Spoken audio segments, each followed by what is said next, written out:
Leverage generative AI to eliminate human bias in the loan structuring process. Introducing Originator Assistant, now available to all Optimal Blue PPE clients using the enhanced Originator interface. Unveiled at the Optimal Blue Summit in February, this AI-powered recommendation engine simplifies loan structuring by identifying alternate scenarios with more competitive pricing and options for borrowers. Originator Assistant leverages AI to provide loan officers with recommendations and insights, saving time and reducing the need for extensive training. It automatically spots key breakpoints to maximize borrower options, presents data in a simple UI for easy comparison of multiple loan products, and fetches pricing in a what-if context across multiple loan scenarios without locking. Visit optimalblue.com/PPE to learn more and start optimizing your advantage today.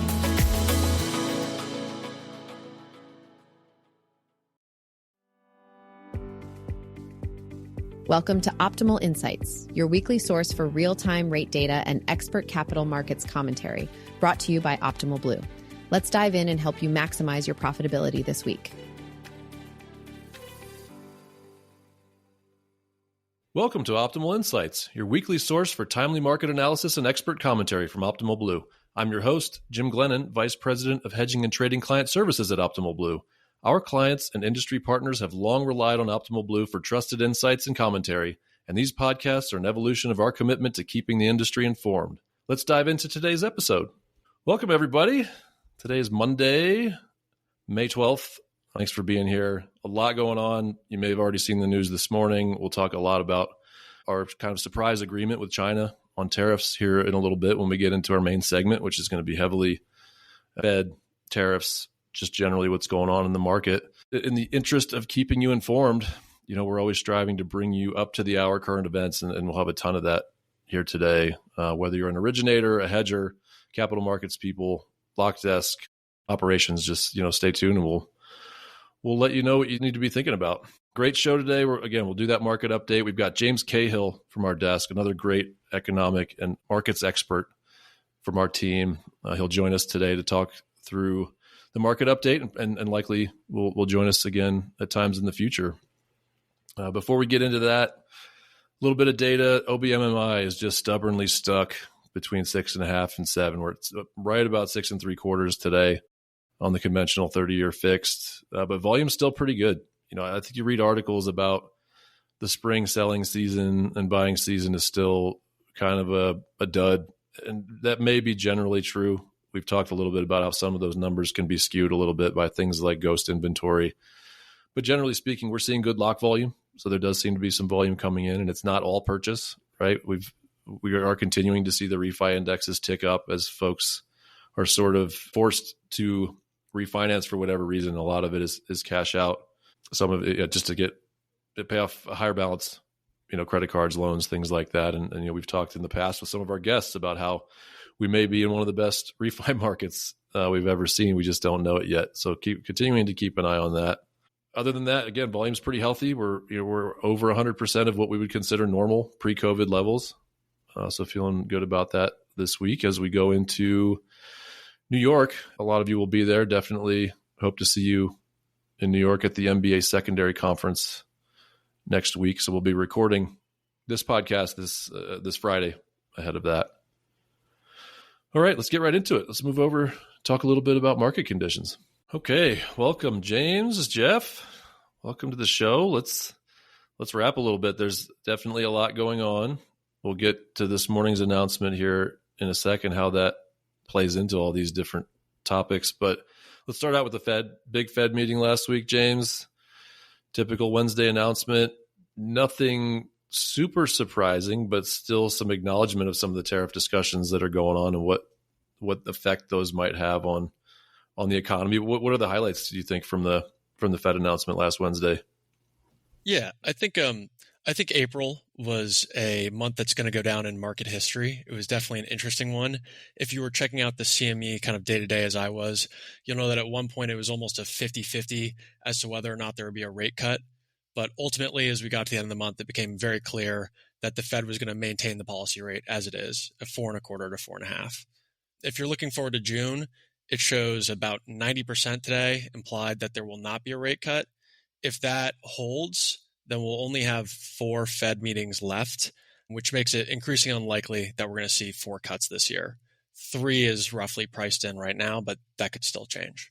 3 seems super aggressive to be Very priced aggressive in at this point with kind of the trends we're seeing. I mean, to your point, James, I think you had noted earlier that, only a 10% chance or people pricing in only a 10% chance of a rate cut in June. That's down significantly from a month ago. Most people were assuming there'd be a rate cut by June. Not seeing that anymore, unless we do see a significant drop in jobs, drop in growth. I don't know. I just don't see 3 rate cuts out there this year. No, it feels like, 10% is basically nothing. That's like the long shot bet. Somebody's got money on it just in case things do deteriorate, and they make 10 to 1 on that. But it seems increasingly less likely that, I don't know, maybe we don't see any cuts this year. It's all like the data really has to dictate that. And we're getting close to halfway through the year, and the data is as strong as it's been, as strong as it's ever been. Yeah, it's definitely a bit of a long shot. 4 seems impossible at this point. 3 seems unlikely, but that's roughly what they have priced in. But I think what really the Fed speech that Powell gave kind of shed some light on what they're thinking more. When he came out, he had 2 main points he wanted to address. The first was that the American economy is actually in a pretty good shape. We're facing 4.2% unemployment and 2.4% inflation. Both of those are above the goal, but they're far from disruptive figures, something to really jump on. So the Fed was trying to show that they're holding steady and that the U.S. economy has a lot that it can absorb. The second item that Powell wanted to highlight, though, was that tariffs will be inflationary. There's a question around how big of an impact that's going to be and whether it's a one-time shock or more of a continuous trend. It's really impacted by how quickly America can absorb that shock. So the idea of the message was really to show America's in a good, strong spot, but that there is some inflation coming. It's very kind of uncertain. Yeah, I mean, the Fed's taking a very academic view of this. They're just doing the math, right? Tariffs are going to increase the price of imports. We rely on imports heavily for consumer spending. Consumers will spend more on said product by X number of dollars, and that's going to push up inflation. But again, it's academic, right? It's the inflation numbers themselves, but there's so much that goes into those and so many different products, and some of them are already domestic and some of them have been inflated for years. I don't know. It's not one-to-one in my head. There's going to be something either in the middle or hopefully even on the downside. Jeff's brought this up before, that there may even could be some deflationary effects of this because people buy less goods and then it kind of spirals from there, right? I guess we will find out. I think there's still, so let's just get into what happened this morning, right? So we saw an announcement that kind of a surprise. We weren't expecting it right away, but we have made a deal with China, at least for 90 days, where there's now effectively a 30% tariff on goods coming from China. Bessent would say that that's the first in many steps to decoupling from China, is the way I was reading that. Just trying to make us less reliant on one another for trade. Is that kind of how you're reading it? Yes, it's definitely a significant step. Going into this on Friday, as Bessent left to Switzerland to go do the negotiations, we were at 145% tariffs on China. And the first boats were actually unloading in the port of San Francisco, receiving those tariffs. Donald Trump had previously said he was not going to budge on that number. But by Friday, that he was saying if China played a little ball, if we were working together, he might lower them to 80%. Come Monday, and it's a 10% base and an extra 20 for the tariff imposed due to fentanyl and other security restrictions. So it is a large change in the policy, and the market has very much reacted. Everything is a good step. No one wants to be in this trade war. We want to be working towards a more open market, but these are all positive steps so far. Whether or not they result in anything in 90 days, that's still really to be seen. But as they were saying, perhaps even 90 days comes and we don't have a full deal, it seems very likely now that they would be willing to kick out another 90 days or so. Just keep pushing out until we come to more of a conclusion. Yeah, it feels foregone, like the debt ceiling discussions, right? It'll get figured out, or it'll get kicked back down the road, and we will make it work. And maybe that fentanyl piece is the negotiating tool. They could get back down to 10% if something's done about the ongoing scourge that is fentanyl coming into the U.S. Allegedly from China. Yeah, and I guess we've made other deals. They've kind of got. I mean, the China thing is now the top headline, but we made a deal with, I believe, the UK just a few days before that. We're still talking with Europe. What is even going on with Canada and Mexico? That's still kind of open season, right? Those are our two biggest trading partners. Definitely. And just to bring it back to the Fed for a second, something that they kind of continuously echoed on, and that I think you would have heard through all of April and May so far, is the word clarity. If you listen to CNBC or Bloomberg or Optimal Insights, there's been a lot of we're waiting for clarity. The Fed very much said that they were still waiting for clarity. There's movement and progress on China, but we are very much still in the storm of this. We have not seen resolutions. There's a UK deal that came out on Thursday of last week, and it's lowering tariffs on UK autos. It's lowering tariffs on American agriculture, but it is not a formal trade deal. It is a little bit more of a handshake, and it's not incredibly deep, but as with this 90-day pause on China, anything that we're working towards is positive. That had to be why they announced it, right? They just had to give some positive news out there. It comes back to the point. There's no way we can get too much meaningfully done in 90 days, which means it's going to have to get pushed out, right? I would say the China announcement is significant, but if the rest of the announcements are going to be like the UK announcement, these are kind of nothing burgers, if you will. We'll probably see a few more of these types of announcements, but they're not going to move the needle significantly in terms of actual substance. I mean, that UK announcement was just that there just wasn't much to it, but it felt like they just had to announce something. They agreed to make an agreement. It's so complicated to get there, right? There's so many carve-outs and caveats, and what about me? What about those parts that cross the border 3 times? And so much complication, I guess. Yeah, these little incremental handshakes make a difference, and it gives them 90 more days to actually do all the math and fill out all the paperwork to get to something, or to push it down another 3 months. As to an agreement to make an agreement, part of it was we got a security agreement with the UK, who is, of course, a NATO member. So we actually already have a very strong security agreement with them. So how much progress that part of the deal is a little smaller. Sure. Yeah, our oldest and dearest friends. There's no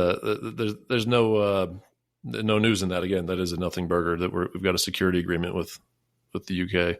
One other thing coming out of the UK announcement, I feel like it's turned people's attention back to the UK, and definitely been some interesting comparisons to, is this our Brexit, right? I mean, you saw that somewhat over the past, month or two, but I feel like I've seen a few more articles out there over the past few days, which is, most people would agree, not good. I don't think anybody thinks Brexit turned out very well for the UK economy overall. So, seeing a lot of those comparisons in terms of us isolating ourselves, just like, the UK did with Brexit, obviously. And so what are the long-term effects of that? And, UK's growth has been stymied over the past 8 or 9 years. That's just a little scary to think about it in those terms, about where we will be, 8 or 9 years from now, if it does look similar to Brexit. Right. Just aggressively reversing globalization of the biggest economy on the planet. Right. What does that mean for growth? Can we sustain anything close to what we've driven the last 20 years if you take away the great financial crisis, just on our own internally, mostly, with significantly reduced trade with other countries? Quickly tying this all back to rates, obviously we've seen a flight to risk this morning, increase in equities. That means we have 10 years up, few basis points this morning. So we'll probably see an increase in rates. Jim, you mentioned OBMMI has been right around 6.75 for over a month at this point. So we'll probably push up towards 7. So that's obviously not great news for our industry in particular, but overall markets obviously like the news this morning, but going to put some pressure on rates. Yeah, huge rally in equities. If you've all been watching today, I imagine by the time this comes out, we'll still be up 2%, 2+% on the S&P. It continues to kind of shoots down one narrative we've talked about on this podcast quite a bit, which is that the White House was taking a relatively cavalier view of all of this, and they were more okay with the markets suffering and the economy suffering and potentially getting into a situation where the Fed was forced to act because that weakness was started to make its way into the jobs market. But based on the news the past few days, especially the news this morning, it does feel like the White House would prefer that the perception be pretty positive and optimistic about how all of this plays out, and that we may not completely isolate ourselves, that we may make some relatively reasonable deals with these countries after announcing, 60, 70+% tariffs just a month ago on, quote, Liberation Day. But you do wonder, tying it back to one of your theses over the past couple of months, in Trump's desire to bring down rates. Obviously, that has not happened yet for some of the reasons we outlined, right? The economy is still strong. Rate watch futures don't see rates decreasing anytime, at least in the near future. So what other tools does Trump have to try to decrease rates in the short term? Mm-hmm. Right. Yeah, seeing nearly no movement there. And there may even be a little bit of an impact of folks might be a little bit squeamish about buying treasuries because there's been threats of nations or even funds dumping treasuries on the market, either in retaliation or in fear of tariffs, right? So that's continuing to keep rates high. It's difficult to think of anything other than the Fed acting or some sort of near cataclysmic dislocation in the financial markets that could also cause the Fed to act. It's difficult to think of other scenarios where rates drop by any significant amount.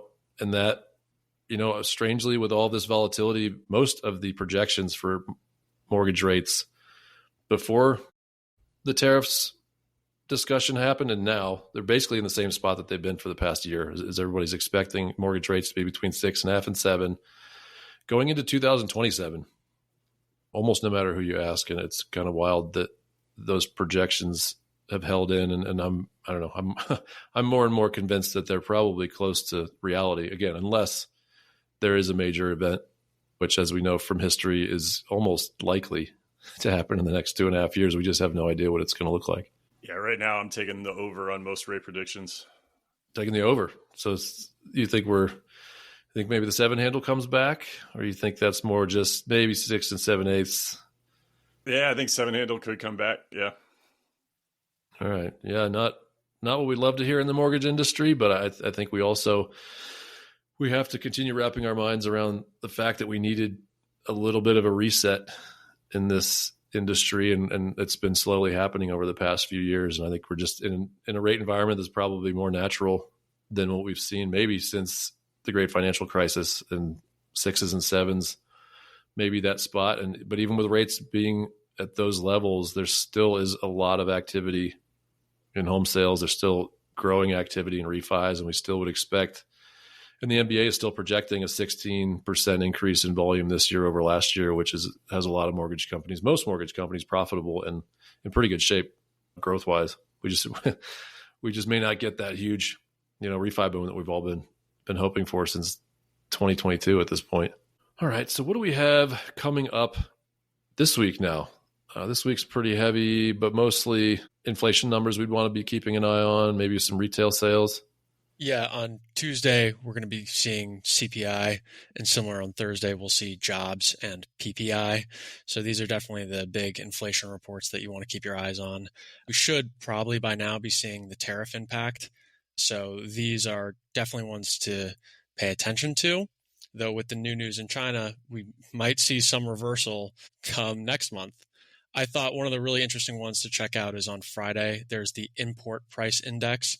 This is just a basket of goods that are imported to the United States every month and how they have changed in price. This would have been calculated this week. The first boats coming off with the 145% tariff will be included. So we should see a large rise, but it's just an interesting one to check. How much is that actually going to be passed on to the import tariff? Right. Yeah, I think there will be asterisks on all of these inflation numbers here going into the next quarter or two because of all the things you just said. I'm even curious now. I'm thinking, CPI and PPI, we've talked about how they're very much related and correlated, but there's a gap between them, and that gap would be profit margin being built in by the companies that sell goods, right? So I wonder if we see any sort of dynamic where PPI remains fairly flat because there's maybe a little bit of a blip because of the few boats that came in at 140% tariffs. But then, there has been talk of producers increasing their retail prices in anticipation, right? Raising their margins in anticipation of tariffs and having to kind of counterbalance some of those effects.